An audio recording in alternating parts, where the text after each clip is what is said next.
कोई भी प्रॉपर्टी खरीदने से पहले आपको किन किन डॉक्यूमेंट्स का ध्यान रखना पड़ता है वो मैं आपको आज इस वीडियो में समझाऊंगा, लेकिन वीडियो शुरू से लेके एंड तक पूरी देखिएगा।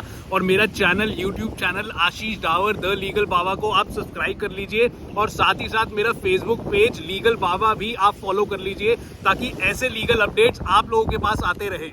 तो गाइस, जिससे भी आप प्रॉपर्टी खरीद रहे हैं आपको ये सारे डॉक्यूमेंट्स देखने बहुत जरूरी होते हैं। सबसे पहले स्टार्ट करते हैं टाइटल डीड से। टाइटल डीड ये होती है कि जिससे भी आप प्रॉपर्टी खरीद रहे हैं उसके नाम पे टाइटल है प्रॉपर्टी का, उसके नाम पे प्रॉपर्टी है या नहीं है। तो दोस्तों जनरली 3 टाइप से प्रॉपर्टी आती है।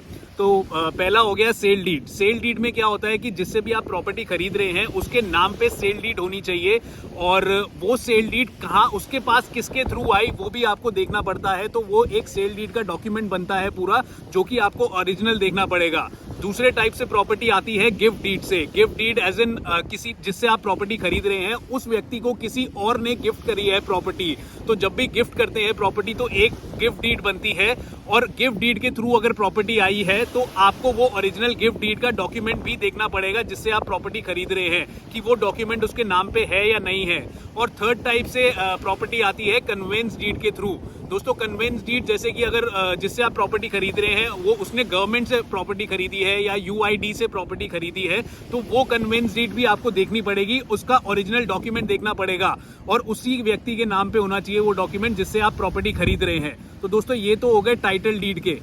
अब दोस्तों इसमें मैं आपको एक और चीज समझा देता हूं कि कई लोग क्या होते हैं, स्टैंप ड्यूटी बचाने के चक्कर में जनरल पावर ऑफ अटॉर्नी के थ्रू प्रॉपर्टी खरीद लेते हैं। लेकिन मैं आपको ये बता दूं कि जनरल पावर ऑफ अटॉर्नी के थ्रू अगर आप कोई प्रॉपर्टी खरीद रहे हैं तो वो वैलिड नहीं मानी जाएगी, उसमें जरूर डिस्प्यूट आ जाएगा। तो आप जीपीए के थ्रू प्रॉपर्टी मत खरीदिएगा किसी से। तो दोस्तों बढ़ते हैं दूसरे डॉक्यूमेंट्स की तरफ। तो दोस्तों दूसरा डॉक्यूमेंट होता है चैनल डॉक्यूमेंट्स। चैनल डॉक्यूमेंट्स आपको देखना बहुत जरूरी होता है बिकॉज उससे आपको पता लगता है कि जिससे आप प्रॉपर्टी खरीद रहे हैं उसको किसके थ्रू आई प्रॉपर्टी और उसके बाद उस जिससे उसने खरीदी है तो उसको किसके थ्रू आई। तो ये पूरी चेन होती है डॉक्यूमेंट्स की। जैसे कि फॉर एग्जांपल किसी को विल के थ्रू आई प्रॉपर्टी और उसने सेल डीड रजिस्टर करवा दी अपने नाम पे, तो उससे आपको पता लगेगा कि उसके पास लाइन ऑफ चेंज क्या है डॉक्यूमेंट्स की, जिससे कि आपको क्लियर हो जाएगा कि प्रॉपर्टी में कोई डिस्प्यूट तो नहीं है, किसी और थर्ड पार्टी का इंटरेस्ट तो नहीं है। तो दोस्तों दूसरा डॉक्यूमेंट होता है चैनल डॉक्यूमेंट्स, ये याद जरूर रखिएगा। तो अब आगे बढ़ते हैं तीसरे डॉक्यूमेंट की तरफ।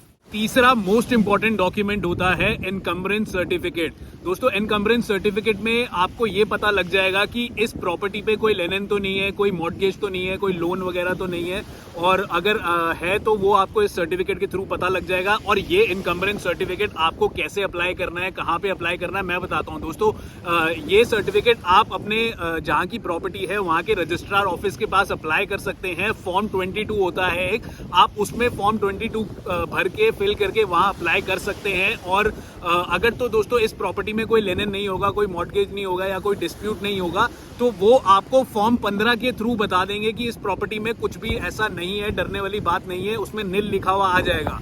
लेकिन दोस्तों अगर इस प्रॉपर्टी पे कोई डिस्प्यूट होता है, कोई मॉर्टगेज होता है, कोई लोन होता है तो आपको वो फॉर्म 16 के थ्रू रिप्लाई करके बताएंगे कि इस प्रॉपर्टी पे ये डिस्प्यूट है। तो आपको क्लियर हो जाएगा और काफी हद तक क्लियर हो जाता है दोस्तों कि इस प्रॉपर्टी पे कोई डिस्प्यूट है या नहीं है। लेकिन दोस्तों इसकी पूरी गारंटी नहीं होती बिकॉज कई बार ऐसा होता है कि रजिस्ट्रार ऑफिस में इस चीज की इंफॉर्मेशन नहीं मिल पाती। तो आपको मैं ये सजेस्ट करूंगा कि आप अगर अपनी मेहनत की कमाई से इतने पैसे देकर कोई प्रॉपर्टी खरीद रहे हैं तो आप अपने एडवोकेट के थ्रू एक टाइटल सर्च रिपोर्ट मंगवा लीजिए। टाइटल सर्च रिपोर्ट में आपको आपके एडवोकेट पूरी जानकारी दे देंगे कि इस प्रॉपर्टी पे कोई लोन तो नहीं है या फिर किसी थर्ड पार्टी का इंटरेस्ट तो नहीं है। उसके थ्रू आपको पता लग जाएगा कि आपकी प्रॉपर्टी सिक्योर है या नहीं है, आप वो प्रॉपर्टी ले सकते हैं या नहीं ले सकते।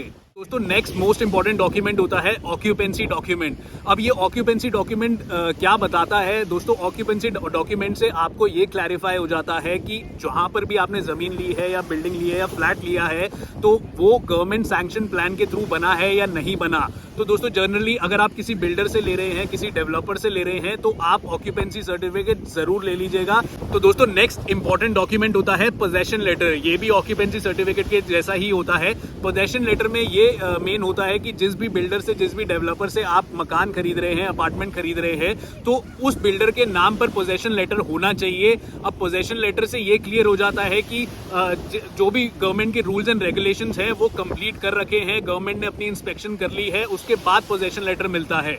तो पोजेशन लेटर भी बहुत एक इंपॉर्टेंट डॉक्यूमेंट है जो कि आपको चेक करना चाहिए। जो नेक्स्ट डॉक्यूमेंट होता है वो होता है टैक्स रिसिप्ट। अब टैक्स रिसिप्ट में क्या होता है दोस्तों, आपको ये पता लग जाएगा जिससे आप प्रॉपर्टी खरीद रहे हैं क्या वो सरकार को टैक्स भरता है उस प्रॉपर्टी के ऊपर या नहीं भरता। और दोस्तों अगर तो वो भरता होगा टैक्स तो उसका नाम होगा टैक्स रिसिप्ट पे, और इससे अगर वो फ्रॉड भी कर रहा होगा आपके साथ तो आपको ये पता लग जाएगा टैक्स रिसिप्ट के थ्रू कि उसका नाम है या नहीं है। अगर तो उसका नाम है तो इसका मतलब वो जेन्युइनली टैक्स भर रहा है सरकार को और वो उसकी ही प्रॉपर्टी है।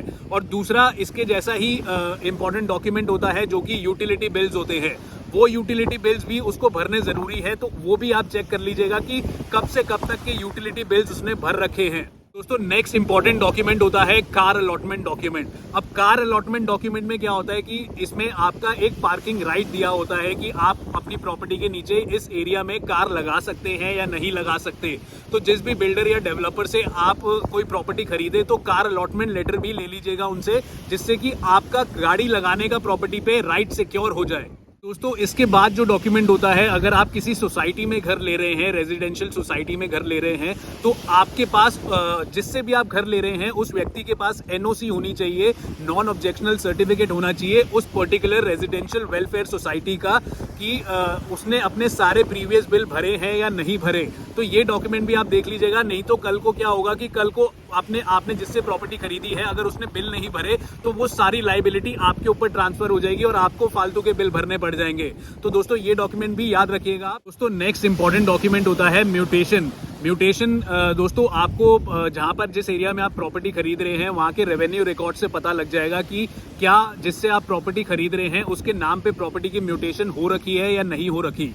अब दोस्तों म्यूटेशन से इतना नहीं होता कि म्यूटेशन एक एडिशनल एविडेंस ही होता है, लेकिन अगर उनके पास सेल डीड भी है रजिस्टर्ड तो उससे भी आपका काम चल जाएगा। लेकिन जब भी आप प्रॉपर्टी खरीदे तो आप अपने नाम पे म्यूटेशन जरूर करवा लीजिएगा। तो दोस्तों ये सारे डॉक्यूमेंट्स हैं जो कि आपको ध्यान रखने हैं हमेशा प्रॉपर्टी खरीदते हुए इंडिया के अंदर। तो दोस्तों आई होप आपको वीडियो पसंद आया हो और वीडियो को ज्यादा से ज्यादा शेयर करिए ताकि ज्यादा से ज्यादा लोगों तक ये इन्फॉर्मेशन पहुंच सके। और दोस्तों मेरा channel, YouTube channel Ashish Dawar the legal Baba को सब्सक्राइब कर लीजिए, साथ ही साथ मेरा फेसबुक पेज लीगल बाबा भी सब्सक्राइब कर लीजिए। Thank you so much.